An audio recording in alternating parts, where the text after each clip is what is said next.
right on schedule, the government wants to take control over, and in a bigger way than they even had before. So let's talk about this. This is actually a really important story that we need to discuss in depth. And Razor, I know you're passionate about this. I am passionate about this. And those who have been online for a long time, this is not the first time that we've had to deal with something about this. So let's go over to AFA.net. Blad's brought us this story and was like, hey, we should probably talk about it. So we're going to talk about it. This is the AFA.net. It says Biden's internet takeover plan. Now, once again, we do our best to stay out of politics on the show. And so people say, well, you talk politics all the time. But some things are bigger than politics. This is bigger than whether you're left, right, independent, whatever. This is the internet that we work on, the internet that you browse, the internet that everybody uses on a day-to-day basis, and how it affects you, the websites that you go to, and why this is incredibly important. So let's check this out real quick. This story, and I'm going to say this right now. When you read through this, there's definitely a slant to this story from this outlet, but it's very important to realize that I don't understand how anybody can look at this story and be like, this is a really good idea for what's going to happen. So let's talk about this. The Biden administration has asked the FCC to take complete control of the way internet service providers do business in America. Okay. Next week, on November 15th, the 5 FCC commissioners, this is this Wednesday, by the way, will vote to put President Biden's plan in place. This would include dictating broadband prices to consumers, tower and satellite locations, and expansion of services for your local internet provider. It would tightly regulate providers to the point that they would basically become extensions of the government themselves. The policy is so bad that one FCC commissioner is speaking out publicly against it, saying Commissioner Brendan Carr is calling the Biden administration's digital equity plan for all internet services and infrastructure an unlawful power grab. Yeah. In particular, Carr said for the first time ever, those rules would give the federal government a roving mandate to micromanage nearly every aspect of how the internet functions, from how internet service providers, ISPs, allocate capital and where they build, to the services that consumers can purchase from the profits that ISPs can realize, and how they market and advertise services to the discounts and promotions the customers can receive. And this is actually really important here. It says the text of Biden's order expressly provides the FCC would be empowered for the first time to regulate the following for every ISP. Okay, so this is what the FCC, the Federal Communications Commission, would be empowered to regulate: network infrastructure deployment, network reliability, network upgrades, network maintenance, customer premises equipment, and installation. This is crazy. Speeds, capacities, latency, data caps, throttling, pricing, promotional rates, impositions of late fees, opportunity for equipment rental, installation time, contract renewal terms, service termination terms, and use of customer credit and account history. This is all listed in the order. Yep. It continues. Mandatory arbitration clauses, pricing, deposits, discounts, customer service, language options, credit checks, marketing and advertising, contract renewal, upgrades, account termination, transferring from another covered entity, and service suspension. So, yep. A successful Biden administration takeover of the internet will result in poor services, higher prices, and less privacy for every citizen in the country.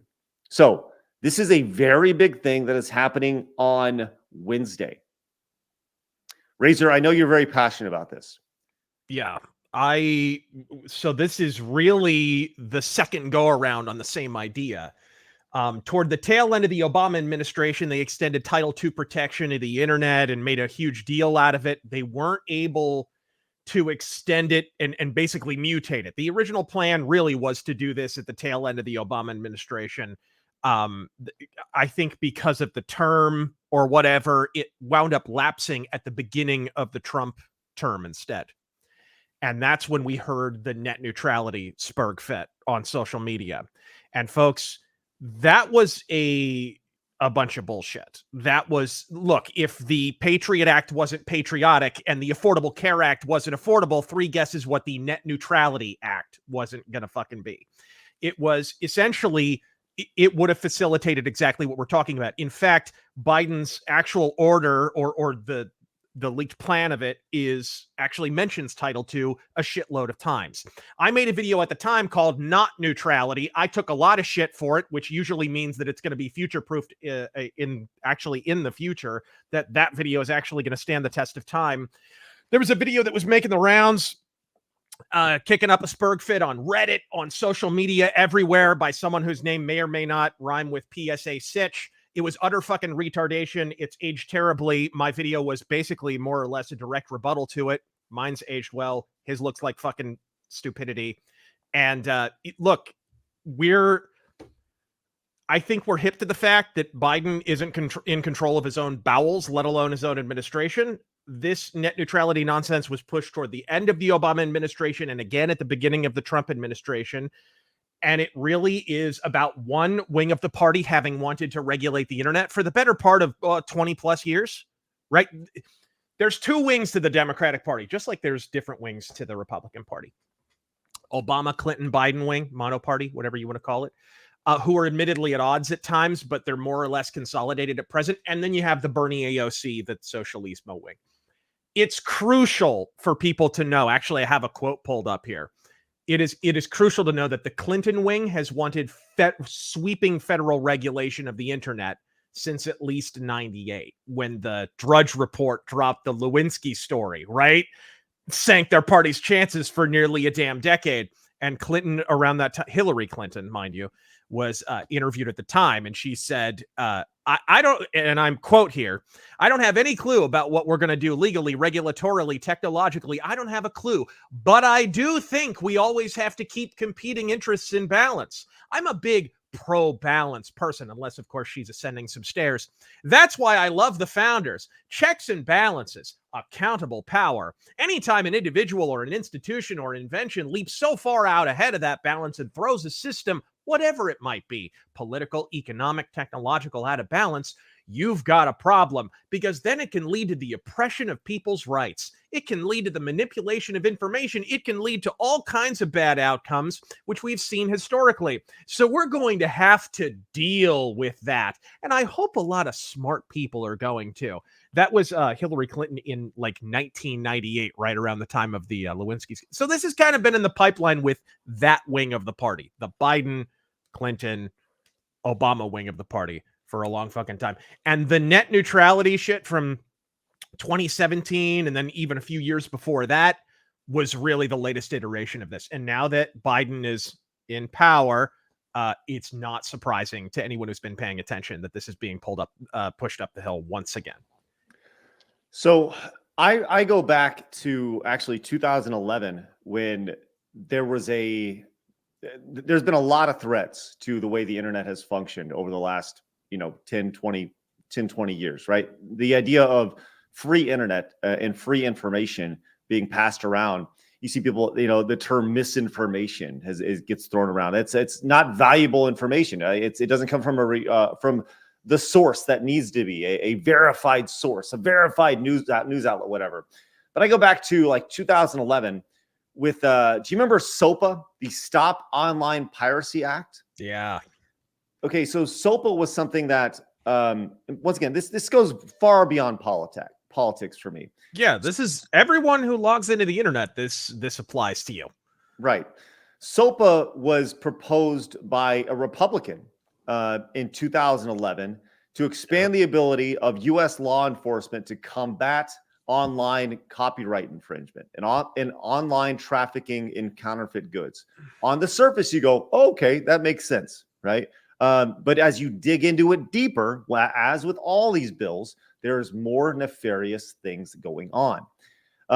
So Screw Attack back in the day, we took a very big stance against SOPA because we saw nothing good coming from that. I don't see anything good coming from this as well. When you hand anything over to the FCC, you say, well, people, what is the FCC? What does the Federal Communications Commission do? Right? Well, according to its own website, it regulates interstate and international communications through cable, radio, television, satellite, and wire. Okay. And they also safeguard everything that is said on TV, radio, cable, satellite, and wire. Okay. You can be fined for saying the wrong thing, for saying naughty words on TV. There's the words that you can say and things you can't say, for not following the FCC's rules. So if you're going to hand the internet over to the FCC, how quickly do you think shows like this go away?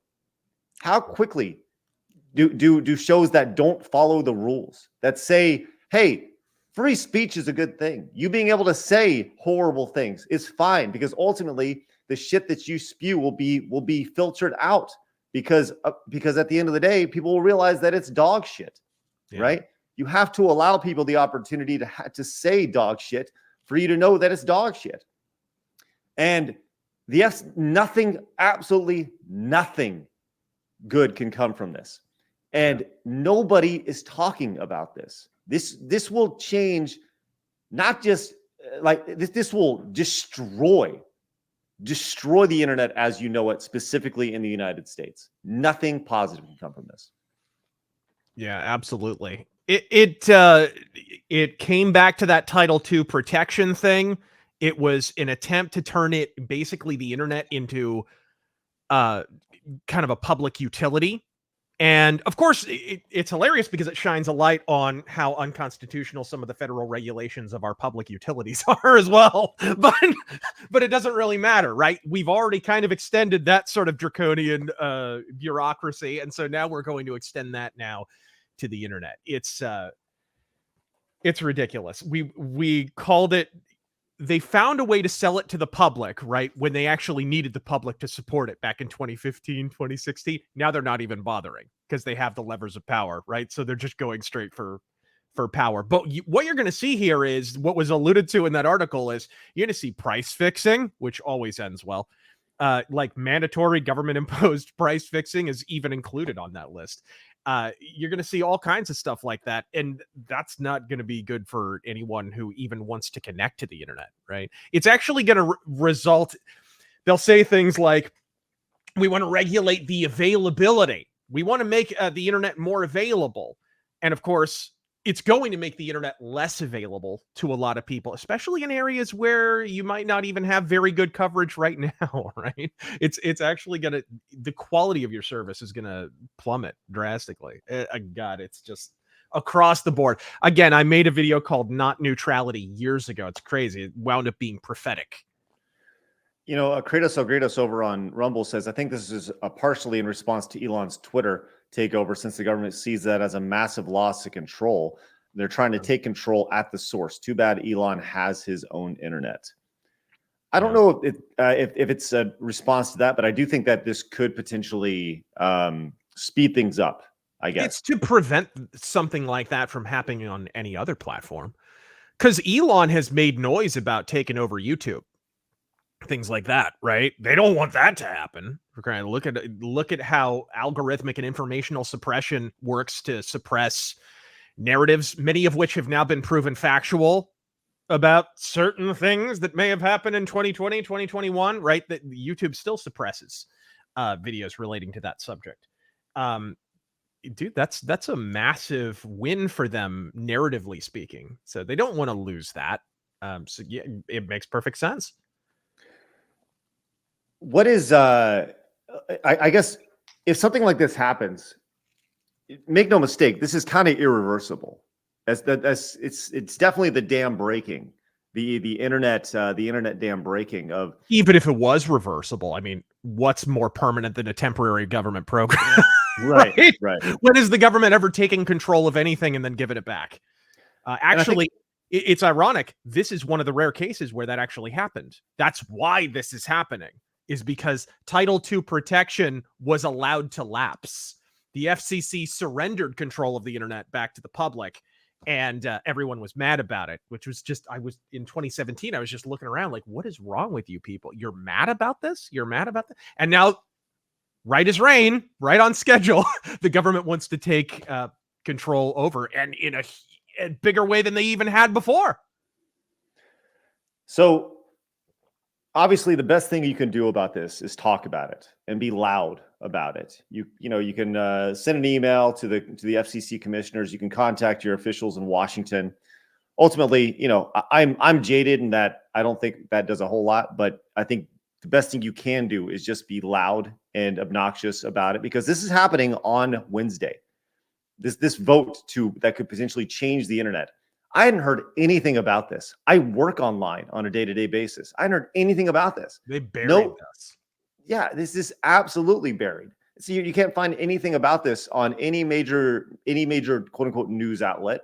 And you find it on the quote fringe websites, extremist websites. This is pretty freaking important. Yeah. Look, let's talk about privacy too, which was not really emphasized very much in that article. Title II being extended to the internet is what led the way to the Patriot Act, allowing it led to kind of the Title III thing, which allowed the government to wiretap everyone. Due to the this is a bigger issue than you think. This isn't just about the price of your internet, folks. It's not even just about the censorship of it. Right. And I think that's definitely the bigger discussion here is like, oh, wait, my internet. The thought is, well, maybe they'll bring the price down. It's everybody can afford the internet now. We'll make it all available for everybody. It goes, going back to Elon. Musk is doing his best to make the internet available for everybody through Starlink. And if you don't think that people are pissed at that you're wrong. He's a disruptor. That's what Elon Musk is. He goes in and he disrupts everything. He has his good things. He has his bad things, right? But I think if you don't think Twitter's in a better spot now than it was 2 years ago or 3 years ago, just from an information standpoint, just from a data standpoint, look, I'm sure there are things that they could do better, right? But Twitter right now is a middle finger to what it was 3 years ago, 2 years ago. Oh yeah, in the middle there of are COVID. people in Washington who are shitting their britches over the prospect of a major election happening while Elon Musk runs Twitter.